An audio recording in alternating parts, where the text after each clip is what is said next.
Entering into the court process as a man in our modern world is unfair, and we hear this over and over again. We hear about the tragedies, the horror stories, and all these different things. But for me, in coaching thousands of guys, including having my own horror stories that go through the court system and getting them to a point where they can be fathers and get power in the court system, I can tell you one thing: you have to understand the process. And it's one of the hardest things, because you may think you're being a good dad, you may think that this is how things are determined in court and fairness is just awarded and whatever, but you're walking into a shark tank. Man, there's so much that goes with it. You can't see your kids, you're going crazy. Your ex is attacking you, she's making up false claims, you're going crazy. You want fairness. So let me tell you what is important about this fairness. You need to understand first how custody is determined and awarded in your state. You have to understand that and the laws and how they're written out. You may not understand it, you need help with it. Join the Rising Man, look at what we have, all that sort of stuff. We have as many resources as possible for you to get on the phone with another father, including myself, who's worked through this.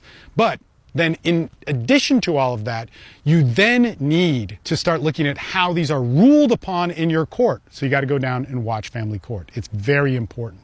You have to understand that. And then the other thing too is, I would say, get consultations with attorneys. Whether they're free or paid, it'll be some of the best money you spend if you pay for it and you're organized with your questions beforehand on how to handle this. Guys, you need to be prepared. You have a responsibility to your kids, your future, your life, to be able to organize in a court system to dominate, do good, to get these things, to have an unfair system presented in front of you and do it right. And I get that there's going to be comments in here saying I hired attorneys, I did all the things you said, and it's still screwed up.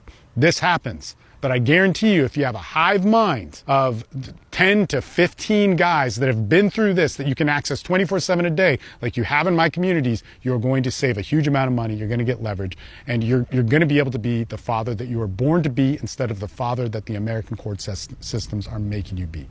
All right, talk to you guys soon.